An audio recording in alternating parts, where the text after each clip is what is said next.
guys, good morning. God, it's a beautiful day today. So welcome this morning. I'm going to go through this. Welcome this morning to the Unitarian Universalist Fellowship of Northern Nevada, where it is our mission to grow together in love, faith, justice, and joy. My name is Xiomara Rodriguez, and my pronouns are she, her, and ella. I'm honored to serve as your worship associate today. Remember, we're meeting in the ancestral lands of the Paiute, Shoshone, and Washoe tribes, and we have to be mindful and thankful for their stewardship. Microphone and I are not getting along today. So today we celebrate St. Patrick's Day, a celebration that I had no idea about. I had no idea about it until I married my husband, who is Irish American. And my mother-in-law came to live with us. And all of a sudden I'm having cabbage and corned beef.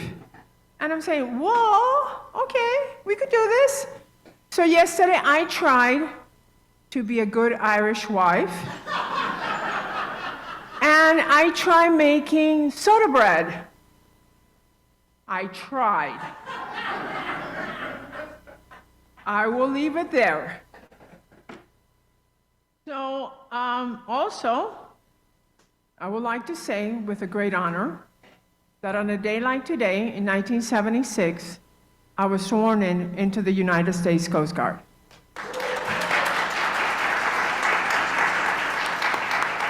Thank you. I served 20 years. That's where I met my husband, and he served 23 years. So a day like today, wasn't a Sunday, but a day close like today, 1976, I joined the Coast Guard. Or the Coast Guard joined me, whichever way. So with all this in mind, I'm welcoming all of you here. May you be here in the sanctuary, which is great to see all your faces, or in Zoom. Hi, Zoom. You're there. I'll see you soon. We are welcoming you here regardless of your racial identity, your age, your economic circumstances, immigration status, sexual orientation, or gender ID. We are so glad and honored that you're here. One thing I want you to remember, respect those people that are wearing masks, please, and respect their social distances. If you're on Zoom, I'm going to repeat this again and again, you will be muted through the service, but you could put your comments on the chat box and stay after the service for coffee time. So no matter where you are today, let's enjoy the service. And in a couple of seconds, we're going to meet one another, but before we do that, remember there's some blue sheets in the back, fill them out, so we could have your joys and sorrows, okay? So 1, 2, 3, let's greet each other whichever way you can.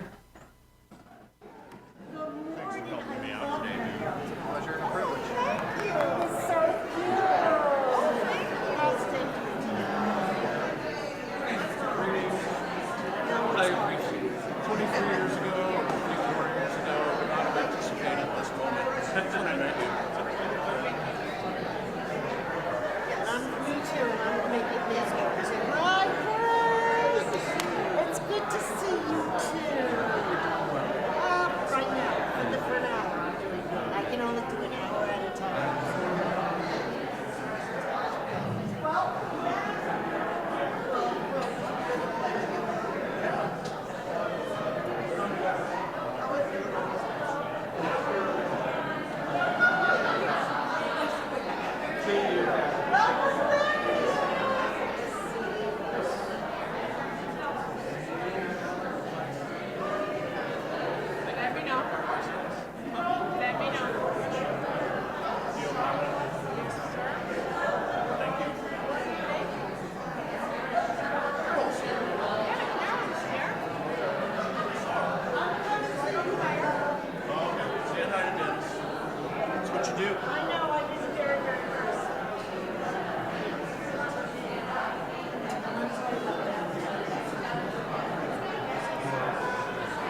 time is in.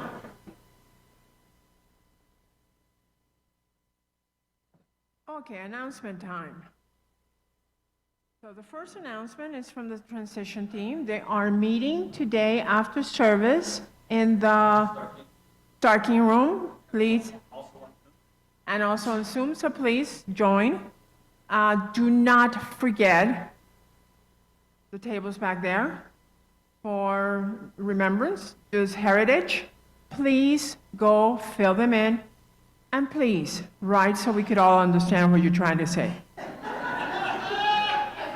I mean, I know we have some doctors in the house, but let's just, Chastity, where are you? Come on up.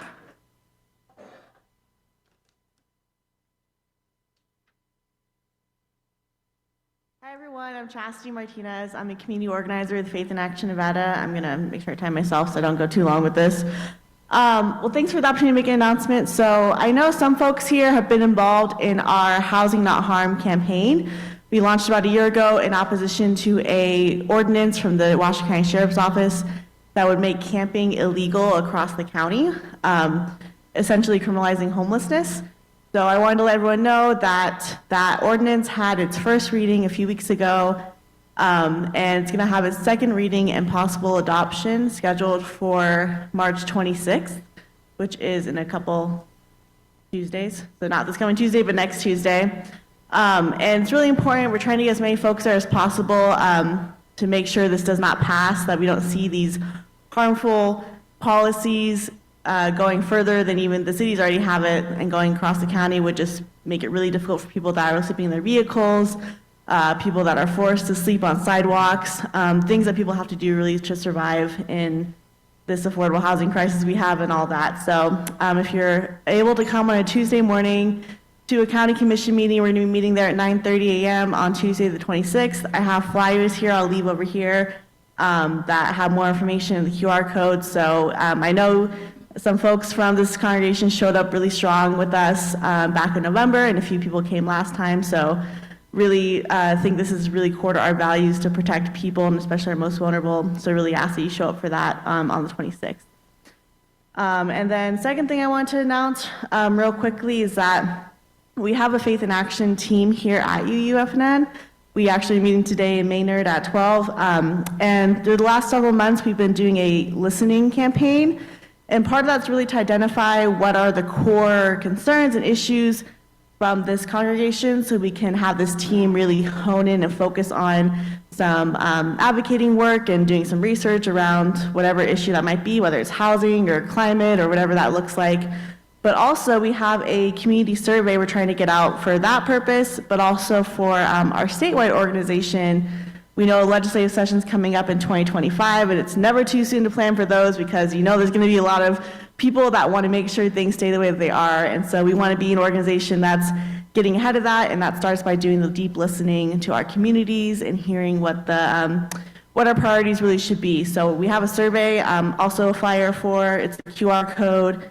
If you can complete that, takes 5 minutes, really, really appreciate it, so we can really get those priorities straight going into our legislative session. So yeah, listening survey and Housing Not Harm, stop the criminalization of homelessness in Washoe County.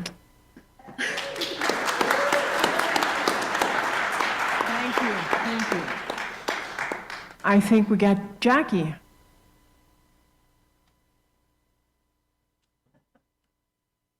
Hi, I'm Jackie Riley, pronoun she, her, and I'm president at the fellowship here now. You come to the county commissioners, they don't let you bring signs in. Wear your Side with Love sweatshirt, t-shirt, whatever. That's what I did last time. I didn't need a sign because there it was. Just a word for that. The other thing, I'm just so glad to be here with you all today. What a great day it is. And I'm here the announcement today is to encourage you to sign up for General Assembly. I've been to a number of them, and it's truly it probably sounds crazy to say, but it's life-changing. It's very inspiring. Our new members here, John and Karen Franks, go quite often. They've gone many times. I've gone. It's always better in person, but this year it's all virtual. Unfortunately, the $280 registration rate, last day for that was Friday. We did get an e-news out. I hope folks can still sign up. Is it 3:05 or 3:15, Carol?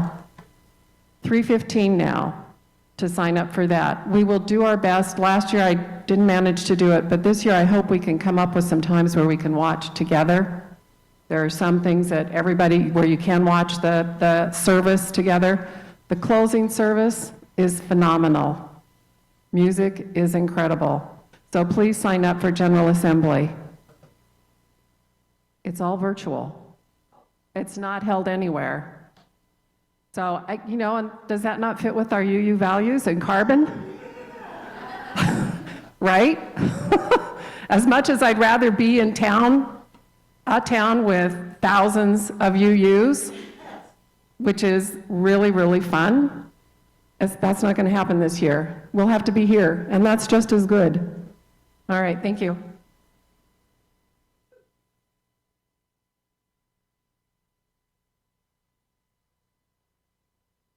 And the next announcement is from Nathan.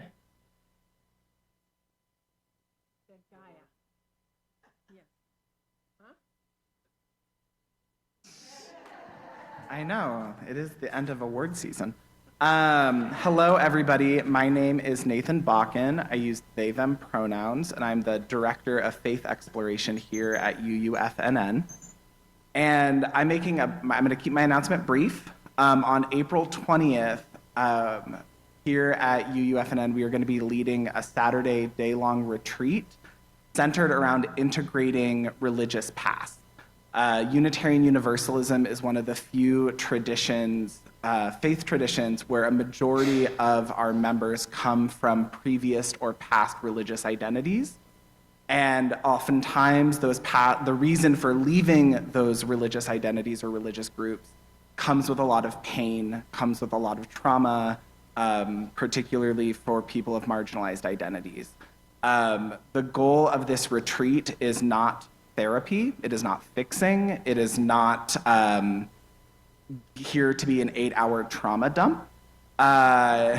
Really, the goal of this retreat is to bring an opportunity for connection and reflection, and recognizing in our journeys of leaving previous spiritual or religious communities, just as there may be pain we carry forward with it, there are also gifts from that as well. So it's to offer a nuanced space of reflection, connection, and really an opportunity to cultivate your UU identity with an awareness that you've been in other places before this, and how do we honor our past.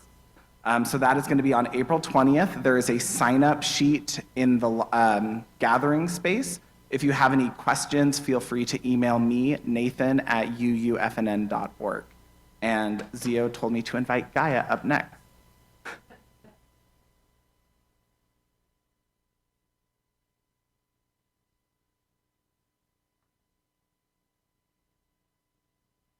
So Friday evening of this week is the inaugural UUFNN Social Justice Movie Night.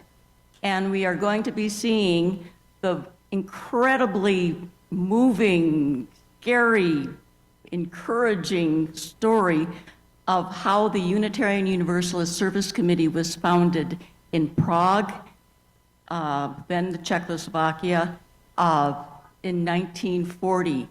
Anybody who wants to know about it and comes and talks to either Karen or John or Lloyd or me can get a UUSC button that says Defying Nazis since 1940. So come, the movie starts at 6:45, but we're serving snacks at 6:30. So if you can let us know you're coming, we'll be sure there's enough food for everyone. Thank you.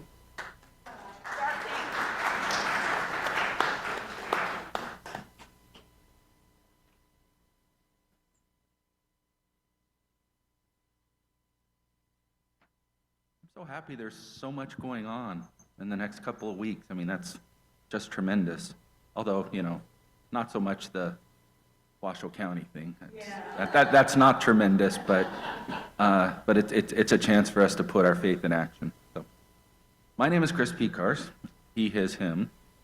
and I am serving as your worship leader today. Today's service will be a bit eclectic.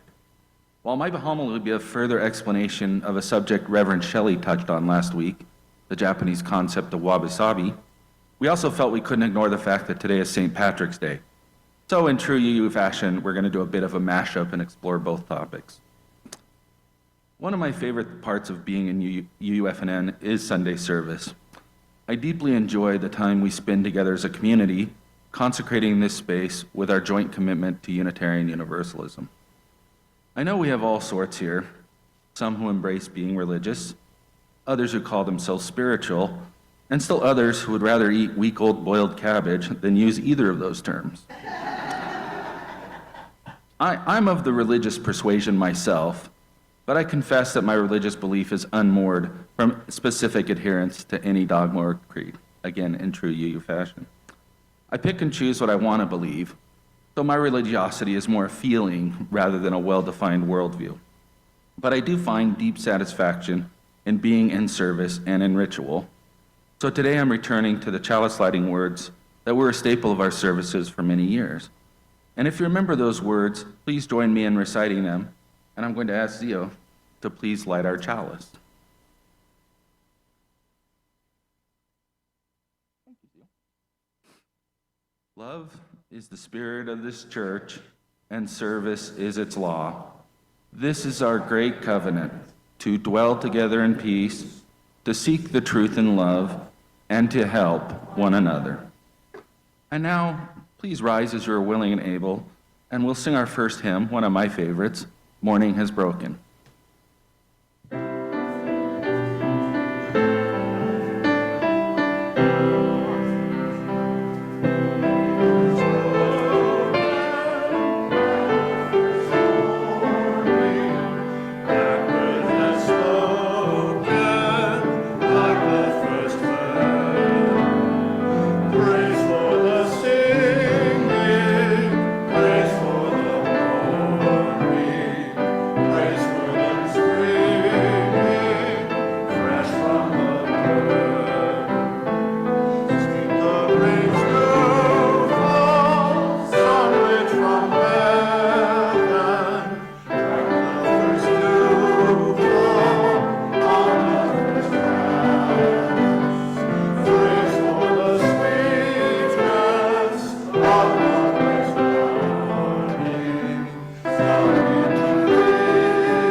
Okay, here we go.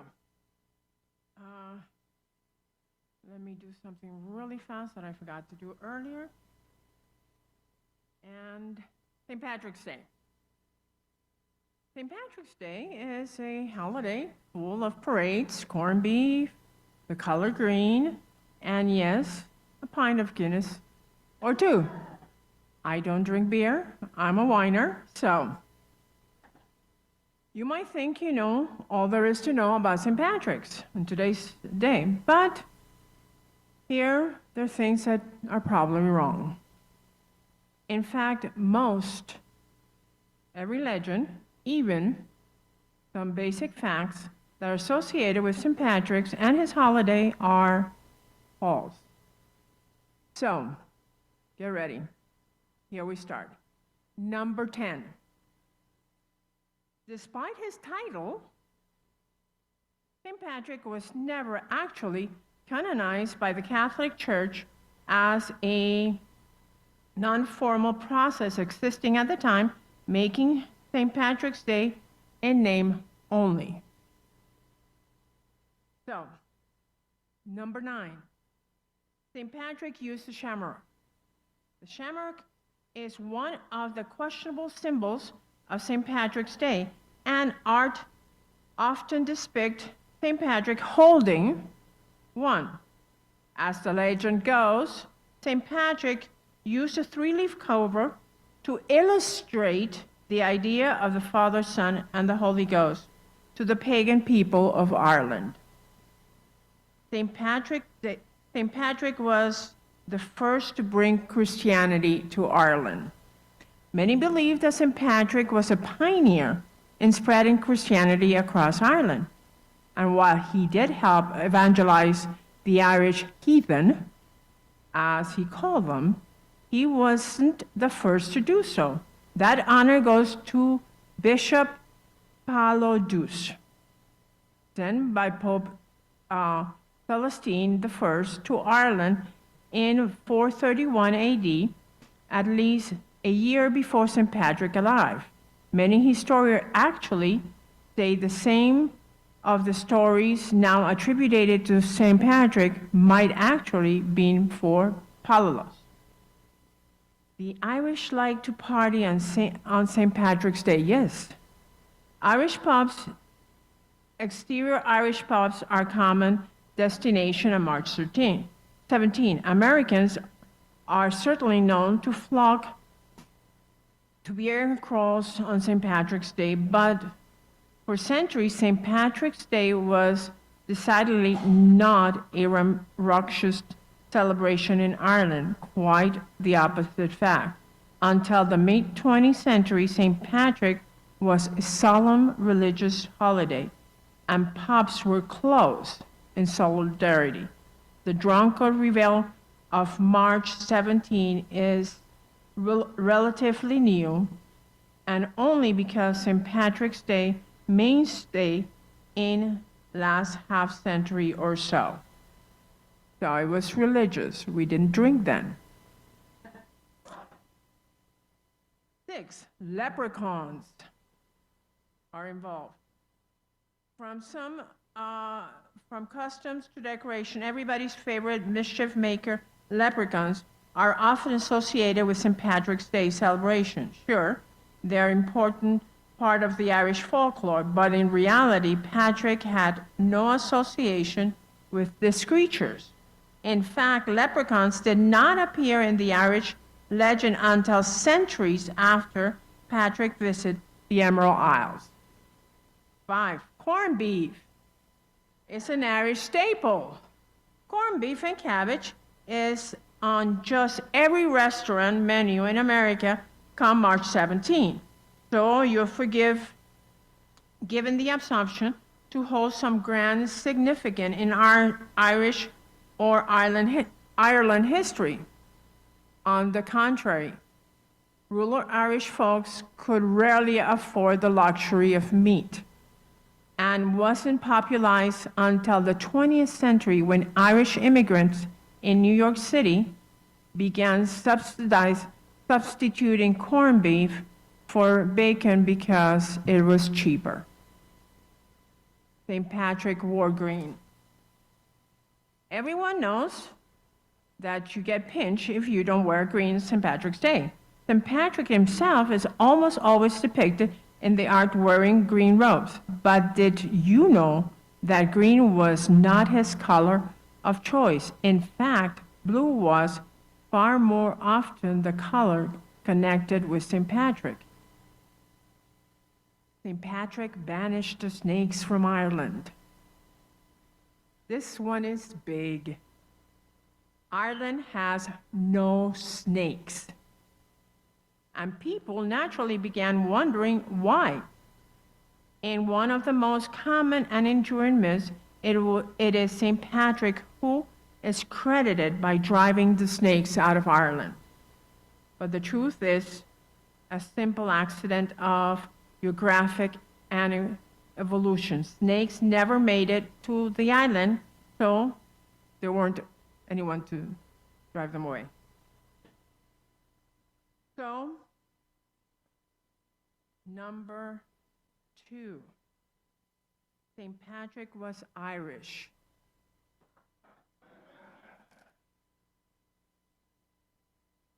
Ready for this?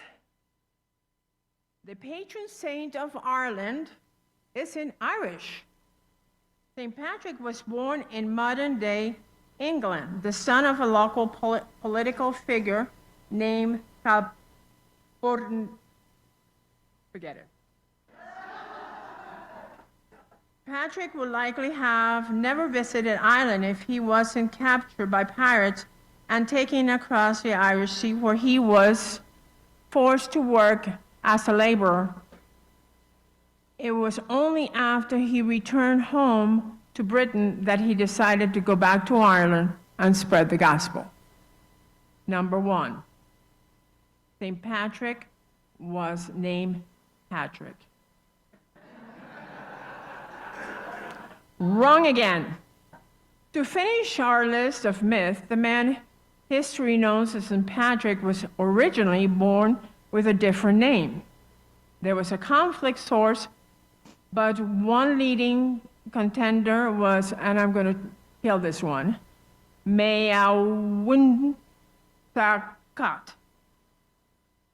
However, he took the name Patricius in his own writing, a synonym for that was later translated to Patrick. So, here we are. Those are the 10 myths that we talk about St. Patrick's. Have a great day.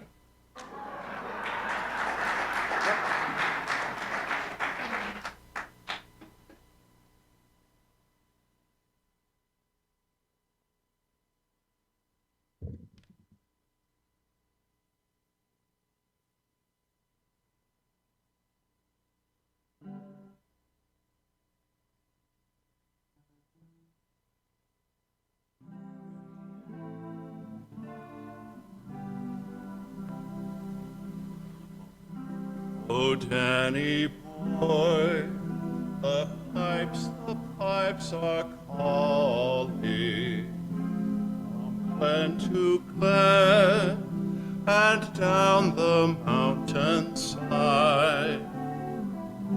The summer's gone and all the roses falling. 'Tis you must go and I must hide. But come you back when summer's the meadow, or when the valley's hushed and white with snow. 'Tis I'll be here in sunshine or in shadow.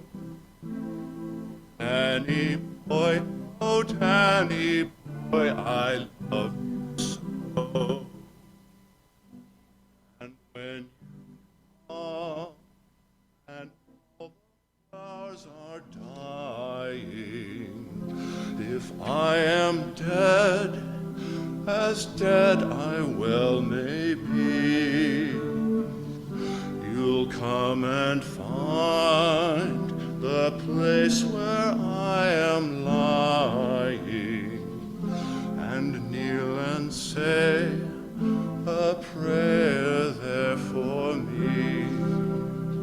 And I shall hear you softly tread above me, and all my grave will warmer, sweeter be. For you will bend and tell me that you love me, and I shall sleep in peace until you come to me. And I shall sleep in peace until you come to me.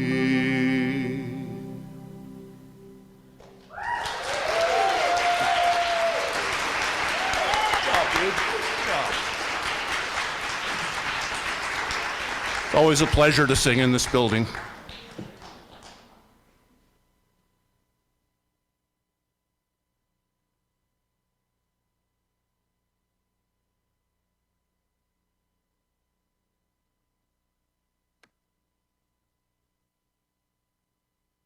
Wabi Sabi.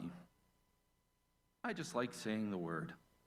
It's got that sort of hand wobble feeling, wabi sabi, that implies something that's in the middle. Wabi sabi is a Japanese aesthetic tradition that dates back more than 700 years. Wabi translates to less is more, and sabi means attentive melancholy, and it originally referred to contemplative reflection on simplicity. Think of the beauty of a sand garden or the artistry of everyday pottery. Today, the term has grown from its origins, and now it's a much broader concept that no longer fits into a single simple translation. It is generally used as a reminder that all things, including us and life itself, are impermanent, incomplete, and imperfect. The concept implies that perfection is an impossible ideal, and acceptance of that which is less than good is the only path forward. Note that acceptance of the imperfect isn't an abandonment of striving towards excellence, only the recognition that the perfect is an ideal, not a reality. The most commonly used example of wabi-sabi is nature itself. A forest, a mountain, a canyon, a stream. None of these things have a plan, although I guess one could say they follow the laws of physics or evolution or genetics. Or perhaps they're following a divine plan, if you're so inclined to lean into a higher power guiding things along. Regardless, the tree, the river, doesn't try to be beautiful. It doesn't try to be perfect, and yet they are. Ralph Waldo Emerson was at the center of the Transcendentalism movement, and Transcendentalists saw the divine experience and expression in the everyday. Its core belief is the inherent goodness of people and nature. Interestingly, Transcendentalism is an offshoot of the doctrine of the Unitarian Church from the early 19th century. Wabi-sabi embraces this same dynamic, that the goodness and beauty of the world are intrinsic to it, and its imperfection, or rather, its lack of intentionally striving for perfection, is at the heart of the natural world. Coincidentally, the well-known symbol of St. Patrick's Day, right or wrong, is the four-leaf clover, itself an imperfect creation. But wabi-sabi is more than just a reflection on imperfection. It's also a reflection on impermanence. Another aspect is imperfection through use or age. Take, for example, this cookie sheet.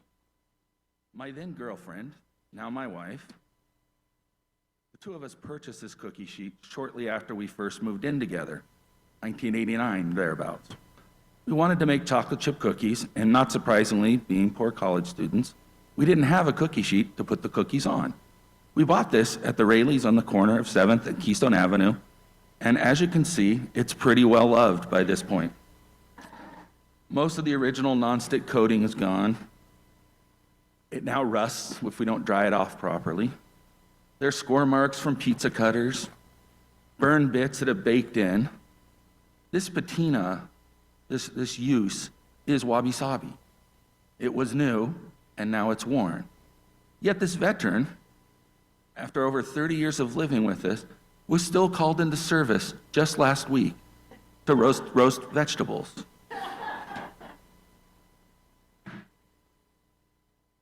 Our house has wabi-sabi. It was built in 1942, and one of its architectural features is a little brick arch off the front roof line. Somewhere before we bought the house, the arch slumped a bit, and it opened up like a 2-inch gap in the bricks. I asked my wife at some point if we could call a mason to fix the slumpy bit. She just said no. Eileen felt that the slump makes it our house, and fixing it would diminish its character, taking something from its past that belongs where it is. I've come to realize this myself, and so now we embrace the slumpy bits of our house. My car also has wabi-sabi. In fact, it has 5 of them. 2 were caused by me failing to correctly navigate the dimensions of my garage. 1 was caused by a nice man who backed into me while avoiding a semi-truck.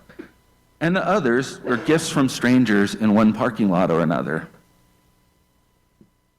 In this context, Wabi Sabi becomes a way of living that focuses on finding beauty within the imperfections of life and accepting the natural cycle of growth and decay. All things around us have Wabi Sabi, and so do we. For me, it's some snow in my beard. I now have a 5 head instead of a 4 head. I have a scar here and a scar here where I had skin cancers removed. I have a scar down here from when I had to fire my gallbladder for not doing its job.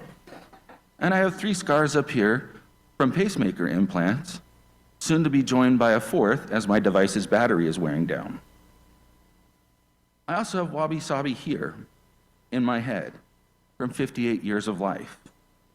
My experiences, my successes and failures, everything I've lived, all form my patina.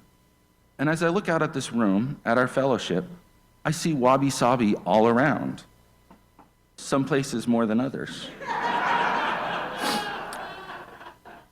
This is our shared lives and an emblem of our common humanity. And as Zio mentioned during the announcements, we're documenting our growth and change over there on those tables as we reflect on our heritage and look forward to our 65th anniversary next year. The song, "Oh Danny Boy," and by the way, thank you, Nick, is itself a reflection on impermanence and change. The summer's gone, the roses are falling, it's you who must go, and I must bide. And it continues to reflect that summer will come back, as will winter, and it concludes with a reflection on the death of the singer, the final conclusion of our own impermanence here on earth. And yet, the returning Danny boy can still visit the singer's final resting place, recalling the time they spent together in life, as we all recall in memory those we've loved and lost. So what lessons can we draw from Wabi Sabi, other than the hand wobble? First, all things in life, including you, are in an imperfect state of flux. This flux, this ebb and flow of the seasons, growing from childhood to old age, a pair of shoes finally giving out, is the natural order of things. It teaches us to strive not for perfection, but encourage us to still seek excellence. We can and should improve ourselves, do good works in the community, build and sustain this fellowship. But our goals for ourselves and the world around us will probably not reach that realm of perfect completion. We may never solve homelessness, but every step we take to get another person housed is one more person who is not sleeping in the cold, one more person who has a home. Next, Wabi Sabi teaches acceptance. If impermanence and imperfection are the natural order, and perhaps an immutable natural order, fighting against it accomplishes nothing. Accepting your flaws, your failings, frees you from self-doubt and negative thinking. And accepting the imperfections of others, of our stuff, our world, opens your heart to the true world as opposed to struggling with an imaginary world that fails to reach an ideal that doesn't exist. And it also frees you from the trap of not doing things just because you feel you can't solve whatever problems trouble you, that those problems are just too big. You have the power, we all have the power, the ability to enact change, even if the steps are small. One vote does not make an election, but each vote matters. They are drops in the river. Ultimately, acceptance is freedom. Next, we need to learn to appreciate the beauty of all things, especially the beauty that hides beneath the surface of what seems to be weathered, scarred, or broken. Our world is amazing. People are amazing. When you start to see the beauty all around, it opens your heart to wonderment and compassion. You begin to feel the pulse of life, that connection to the interconnected web of which we are all a part of. Embracing imperfection, accepting impermanence, opening your eyes and your heart to the beauty that is life leads to contentment. And to be content where you are and with what you have is to be truly happy. Thank you.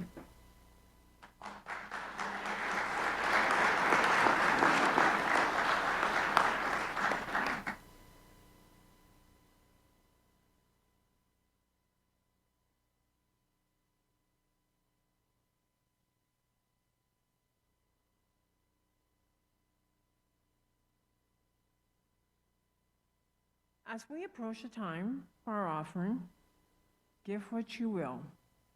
Giving is not so much as a matter of what you have as much as it is a matter of who has you. Your giving reveals who has your heart. Ultimately, we give to support our church and our community and to thank them for the support they give us. For those of us here physically in the sanctuary, baskets will be passed by. For those of you on Zoom, remember you could donate by texting 73256, putting UUFNN in the message box and hit send. You can also mail a check to the office at 780 Del Monte Lane, Reno, Nevada. Or the best and fastest way to do it, you could get giving automatically, contact Carol, and she will send you an automatic draft form, and you could do it and forget about it. They'll take it out of your paycheck every month. Great way.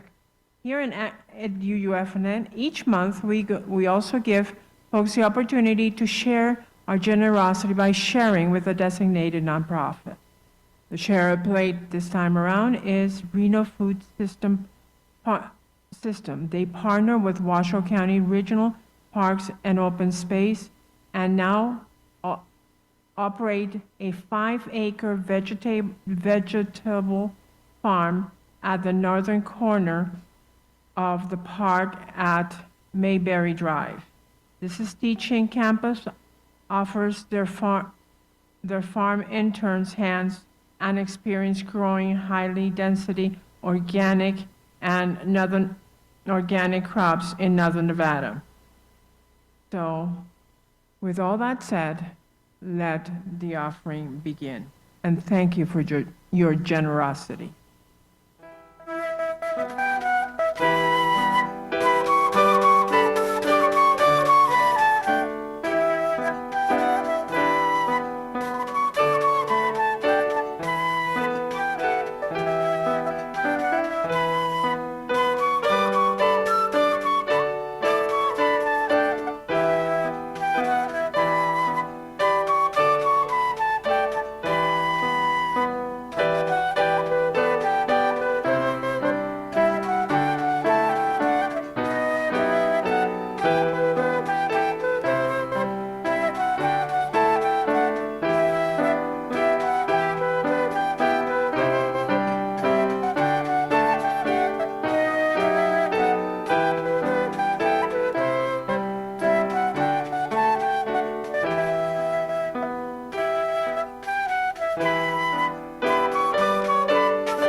Could you all please help me dedicate our offerings with David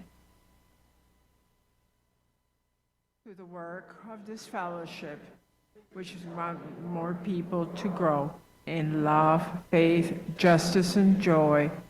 We dedicate ourselves, and these are offerings.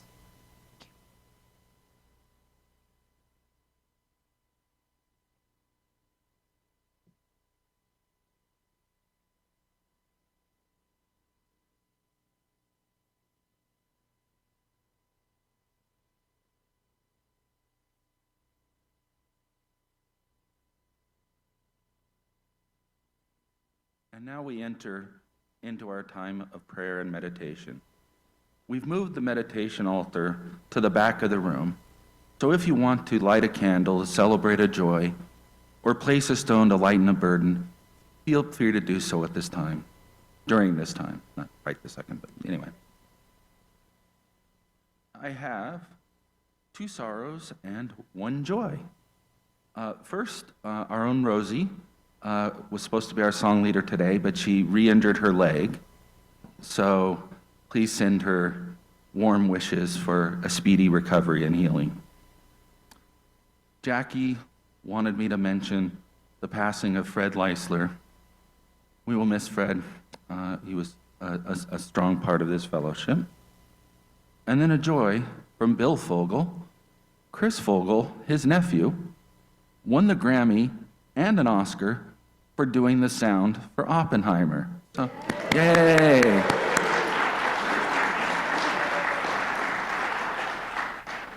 That's amazing. So please get comfortable in your seat. Feel yourself grounded to the earth, that pull of gravity that reminds us of our everlasting connection to our wonderful home. I spoke today of impermanence, and so our prayer and meditation today will be a little bit different. I would like for all gathered to embrace a long moment of silence, and during that period, rather than focusing on a specific topic, try to still your mind and see if you can just get into the moment of feeling time as it passes, the slow in and out of your breath as your body's clock ticks on. Let's begin.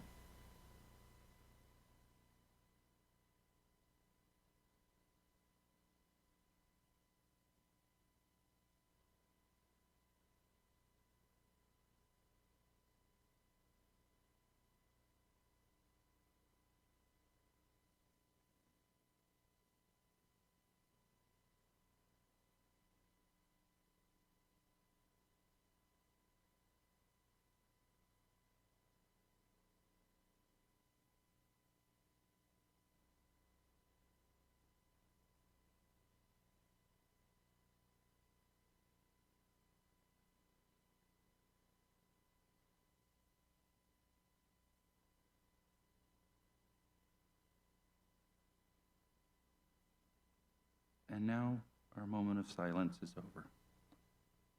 I'd just like to remind you that time always moves forward. So don't linger on imperfection and instead concentrate your energy on enjoying the time you have. And speaking of time, it's time to sing again. Please rise as you are willing and able to sing our closing hymn, Ashokan Farewell. And thank you, Nick, for stepping in to be our song leader for a hymn that most of us don't know.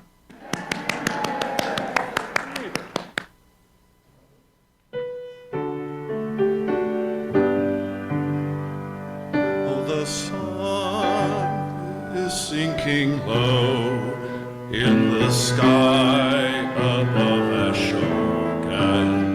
The pines and the willows will soon, we will part. There's a whisper in the wind of promises unspoken, and a love that will always remain in my heart.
sleeping over the lake.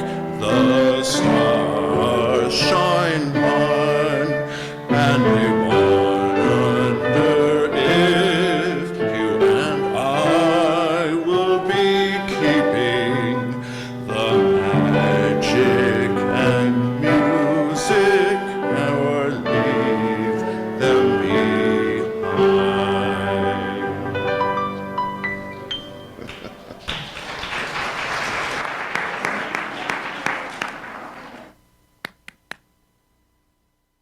Please remain standing as we extinguish our chalice. I would like to introduce another old tradition of our fellowship. If you're comfortable, please join hands with those around you. If you're not comfortable with holding hands, simply cross your arms over your heart, like so. This reading is adapted from lyrics written by Tony Larson, titled, "Love is the Spirit of this Church." Our church is built neither of brick nor stone, for it's love that's the spirit of this church. It's a shelter fashioned from our hearts alone. Yes, it's love that's the spirit of this church. It is not stained glass that makes these windows bright, for it's love that's the spirit of this church. They're illuminated by compassion's light. Yes, it's love that's the spirit of this church. And our sacred altar is not carved of wood, for it's love that's the spirit of this church. It is consecrated by the greater good. Yes, it's love that's the spirit of this church. Thank you all for coming. Blessings on all of you, and have a lovely St. Patrick's Day.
Hi, Terry. I'm trying to get you into the group. I don't know why it didn't go in. Um,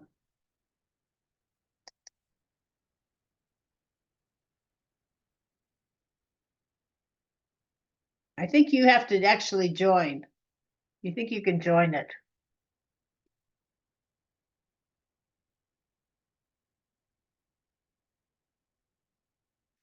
Terry? Can you hear me? You look like you're frozen.